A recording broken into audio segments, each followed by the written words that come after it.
Hi guys, Jason here at On the Soul, back with another vintage Vault Heads series for you. So, and I'm not a big fan of when companies say, oh, it's game-changing technology, but I don't think you can talk about vintage heads without really talking about a head which was a game changer, the Brine Edge. So the Edge started to appear on fields back in 1996, but the development of the Edge actually started back in 94. So Bill Brine actually noticed that the Gate brothers were using slightly bent handles back in the late 80s, early 90s. And certainly I started, I think it was 1990 I started. And some of the guys in my team, they were bending their handles. So we put like a little bend in there. Some of the attack players, I played defence back then, but some of the attack guys would bend that handle down towards the lower section here. And it gave a different feel to the ball in your stick. You know, it had a certain release as well, which is just different from using a straight stick. Now, after a couple of seasons, you were not allowed to bend your handle anymore. So I'm not quite sure when that was banned, but putting a deliberate bend in your handle kind of was against the rules. Now, Bill Brine obviously noticed this and thought he'd play around with the idea.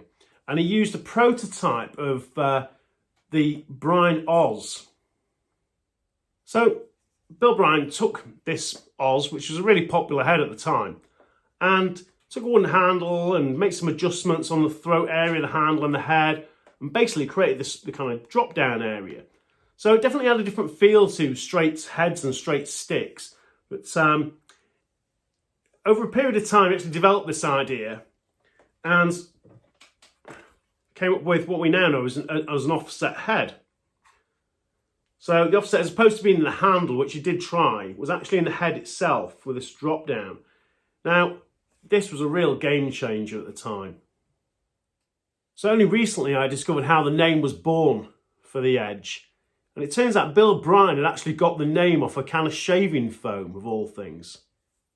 So there's not many heads out there that kind of last the test of time and you'd be happy to see on a field now or using a stick. But you still see Brine Edges out on the field. There's defensemen still using these heads. So the Edge was obviously a very popular defence head, but when the Edge Plus came out, I mean, defensemen loved this thing. This was an absolute beast of a head if you played straight defence or LSM. Similar face shape. It's a completely different sidewall design here, but again, this is a head from the, 20 plus years ago, like 25 years ago. It's still really stiff. You'd still use this head now.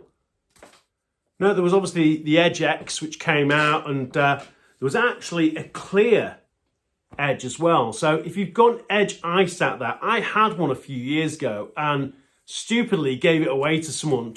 I had a friend of mine string it up and we gifted it to a supplier in the States. I'd love to get that head back. But if you look now, recently we had the clear DNA, the diamond DNA from ECD. I have a feeling it's not going to be the last time we're going to see clear heads release. The Edge Ice at the time, I mean, those things are brittle. If you find one of those that survived, all that time without a heavy cracking or a complete break, then good for you. They're really hard to find. But definitely one of the most popular heads and certainly something you can say changed the game of lacrosse.